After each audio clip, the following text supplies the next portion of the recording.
Hare Krishna. So ಇವತ್ತಿನ ವಿಷಯ ನಾನು ಯಾರು. ಏನಿದು ಇಂತಹ ಪ್ರಶ್ನೆ ಕೇಳ್ತಾ ಇದ್ದೀನಿ, ನಾನು ಯಾರು ಅಂದರೆ. ಇವಾಗ ಯಾರಾದರೂ ನಮಗೆ ಈ ಥರ ಪ್ರಶ್ನೆ ಕೇಳಿದ್ರೆ ನಾವೇನು ಉತ್ತರ ಕೊಡ್ತೀವಿ?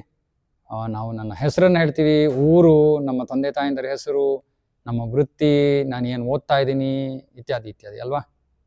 ಅರೆ ಇದು ನಿಜವಾಗ್ಲೂ ನಾವಾ?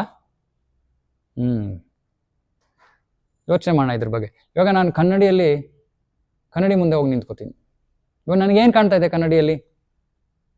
ನನಗೆ ನನ್ನ ದೇಹ ಕಾಣ್ತಾ ಇದೆ ಅಲ್ವಾ. ನಾವು ಹೇಳ್ತೀವಿ ಇದು ನನ್ನ ದೇಹ, ಇದು ನನ್ನ ಕೈ. ನಾನು ಹೇಳಲ್ಲ ನಾನು ದೇಹ, ನಾನು ಕೈ ಅಂತ ಹೇಳ್ತಲ್ಲ. ನನ್ನ ಅಂದರೆ ಯಾರೋ ಇದನ್ನ ಹೊಂದಿರೋದು. ನನ್ನ ಅಂದರೆ ನಾನು ಇದನ್ನ ಹೊಂದಿದ್ದೇನೆ, ನಾನು ಈ ದೇಹವನ್ನು ಹೊಂದಿದ್ದೇನೆ ಅಂತ ಅರ್ಥ. ಹಾಗಾಗಿ ಯಾರಿಗೆ ಸೇರಿರೋದು ಈ ದೇಹ ಅಥವಾ ಈ ಕೈ? ಅರ್ಜುನ ಯೋಚನೆ ಮಾಡ್ತಾ ಇದ್ದಾನೆ, ನಾನು ಅವರನ್ನು ಕೊಂದ ನಂತರ ಅವರ ಕೆಲಸ ಮುಗೀತು, ಅವರ ಅಸ್ತಿತ್ವ ಮುಗಿಯುತ್ತೆ ಅಂತ. ಕೃಷ್ಣ ಹೇಳ್ತಾ ಇದ್ದಾನೆ, ಇಲ್ಲ ಇಲ್ಲ, ಅವರ ಅಸ್ತಿತ್ವದಲ್ಲಿ ಉಳಿತಾರೆ, ಅವರ ದೇಹ ಮಾತ್ರ ಮುಗಿಯುತ್ತೆ. ಸಾವು ಅನ್ನೋದು ಎಲ್ಲರಿಗೂ ಅನಿವಾರ್ಯ ಅಲ್ವಾ. ಕೃಷ್ಣ ಹೇಳ್ತಾ ಇದ್ದಾನೆ, ಇಲ್ಲ, ನೀವು ದೇಹ ಅಲ್ಲ, ದೇಹಕ್ಕೆ ಜನ್ಮ ಮತ್ತೆ ಮರಣ ಇದೆ, ನಿಮಗಿಲ್ಲ.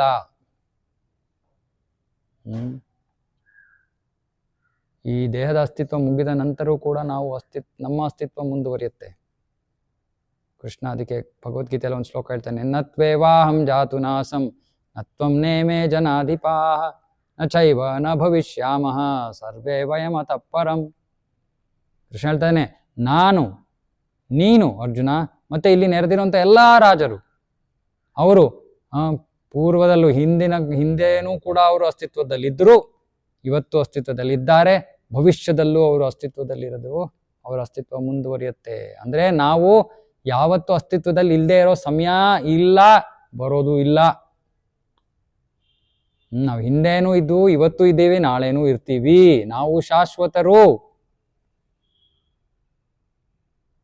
ನಮಗೆ ಜನ್ಮ ಇಲ್ಲ, ಮರಣ ಇಲ್ಲ. ಆದ್ರೆ ನಾವು ಪಡೆದಿರೋ ದೇಹಕ್ಕೆ ಜನ್ಮ ಇದೆ, ಮೃತವಾದ ನಂತರ ಒಂದು ಮರಣದ ದಿನಾನೂ ಇದೆ. ಆದರೆ ನಾವು ಈ ದೇಹ ಅಲ್ಲ. ಹಾಗಾದ್ರೆ ನಾವು ಯಾರು? ಕೃಷ್ಣ ನಮ್ಮನ್ನ ದೇಹಿ ಅಂತಾನೆ, ಅಂದ್ರೆ ದೇಹದಲ್ಲಿ ವಾಸಿಸುತ್ತಾ ಇರುವಂತವರು. ಉದಾಹರಣೆಗೆ ಯಾರೋ ಮೃತರಾದ್ರು ಅಂದ್ಕೊಳ್ಳಿ, ಅವರು ದೇಹವನ್ನ ನೆಲದ ಮೇಲೆ ಮಲಗಿಸಿದ್ದಾರೆ.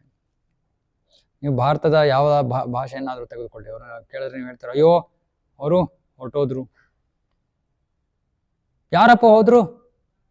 ನಿಮಗೆ ಗೊತ್ತಿರುವಂತ ವ್ಯಕ್ತಿ ಅಲ್ಲೇ ಇದಾರಲ್ಲ, ಅಲ್ಲೇ ಮಲಗಿಸಿದ್ದಾರೆ ಅವ್ರನ್ನ. ಯಾರು ಹೋಗಿದ್ದು ಆತ್ಮ. ಹಾಗಾಗಿ ನಾವು ಆತ್ಮ, ನಾವು ದೇಹ ಅಲ್ಲ. ನಾವು ಈ ದೇಹದಲ್ಲಿ ವಾಸಿಸುತ್ತಿರುವಂಥವರು. ನಮಗೆ ಜನ್ಮ ಇಲ್ಲ, ಅಂದ್ರೆ ಆತ್ಮಕ್ಕೆ ಜನ್ಮ ಇಲ್ಲ, ಆತ್ಮಕ್ಕೆ ಮರಣ ಇಲ್ಲ. ದೇಹಕ್ಕೆ ಜನ್ಮ ಇದೆ, ದೇಹಕ್ಕೆ ಮರಣ ಇದೆ. ದೇಹ ತಾತ್ಕಾಲಿಕ, ಆತ್ಮ ಶಾಶ್ವತ.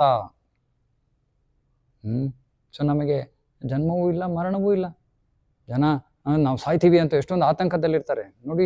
ಆತಂಕಕ್ಕೆ ಕಾರಣನೇ ಇಲ್ಲ. ಈ ದೇಹವನ್ನ ಕತ್ತರಿಸ್ಬೋದು, ದೇಹಕ್ಕೆ ಬೆಂಕಿ ಇಡ್ಬೋದು, ದೇಹಕ್ಕೆ ನೀರಿನಿಂದ ಅದನ್ನ ತೇವೆಗೊಳಿಸ್ಬೋದು, ಆದ್ರೆ ಆತ್ಮಕ್ಕೆ ಇದು ಯಾವುದೂ ಆಗೋದಿಲ್ಲ.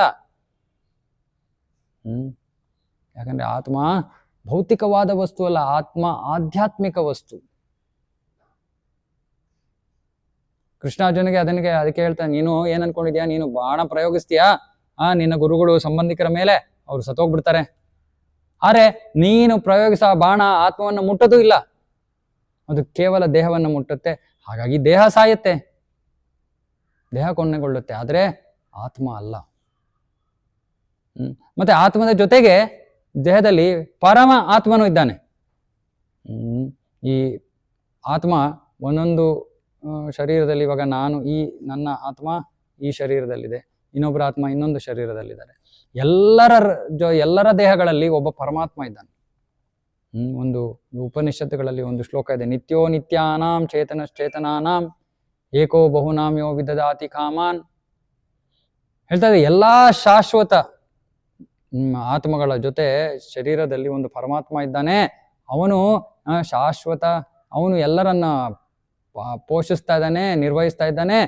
ಇದನ್ನ ತಿಳ್ಕೊಂಡಿರೋನು ಶಾಶ್ವತ ಶಾಂತಿಯನ್ನ ಪಡ್ಕೋತಾನೆ. ಇದು ಒಂದು ವಿಷಯ. ಇನ್ನೊಂದು ವಿಷಯ, ಕೆಲವು ಜೀವಿಗಳಿವೆ ಅವಕ್ಕೆ ದೇಹ ಇಲ್ಲ, ಅವುಗಳನ್ನ ಏನಂತ ಕರಿತೀವಿ, ದೆವ್ವ ಅಂತ. ಆದರೆ ಸಾಮಾನ್ಯವಾಗಿ ಎಲ್ಲರಿಗೂ ಕೂಡ ನಮಗೆ ಹಿಂದೆಯೂ ಕೂಡ ಒಂದು ದೇಹ ಇತ್ತು, ಇವತ್ತು ದೇಹ ಇದೆ, ಭವಿಷ್ಯದಲ್ಲೂ ದೇಹ ಇರುತ್ತೆ. ಪ್ರಶ್ನೆ ಏನು, ನಮಗೆ ಯಾವ ರೀತಿಯ ದೇಹ ಸಿಗುತ್ತೆ ಅನ್ನೋದು ಪ್ರಶ್ನೆ. ಇವಾಗ ಭೌತಿಕ ಪ್ರಕೃತಿ ನಮಗೆ ಎಷ್ಟೊಂದು ಆಯ್ಕೆಗಳನ್ನು ಕೊಟ್ಟಿದ್ದಾಳೆ. 84 ಲಕ್ಷ ಜೀವರಾಶಿಗಳು. ಅದರಲ್ಲಿ ನಾವು ಯಾವ್ದಾದ್ರು ಒಂದು ದೇಹವನ್ನು ಪಡ್ಕೋಬಹುದು. ಅದು ನಮ್ಮ ಕರ್ಮ ಫಲದ ಮೇಲೆ ಆಧಾರಿತವಾಗುತ್ತೆ. ಇದ್ರ ಬಗ್ಗೆ ನಾವು ಮುಂದೆ ತಿಳ್ಕೊಳ್ಳೋಣ.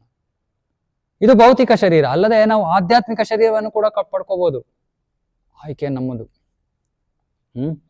ಹಾಗಾಗಿ ತಿಳ್ಕೊಳ್ಳಿ, ನಾವು ಈ ತಾತ್ಕಾಲಿಕ ದೇಹ ಅಲ್ಲ. ನಾವು ಈ ದೇಹಕ್ಕೋಸ್ಕರನೇ ಜೀವನ ಮಾಡ್ತಾ ಇದೀವಿ, ದೇಹಕ್ಕೋಸ್ಕರನೇ ಸಾಯ್ತೀವಿ. ಅಂದ್ರೆ ಜೀವನವಿಡೀ ನಾವು ಬರೀ ದೇಹದ ಹಿಂದೆ ಓಡ್ತಾ ಇದೀವಿ. ಅರೆ ನಾವು ದೇಹನೇ ಅಲ್ಲ, ನಾವು ಆತ್ಮ.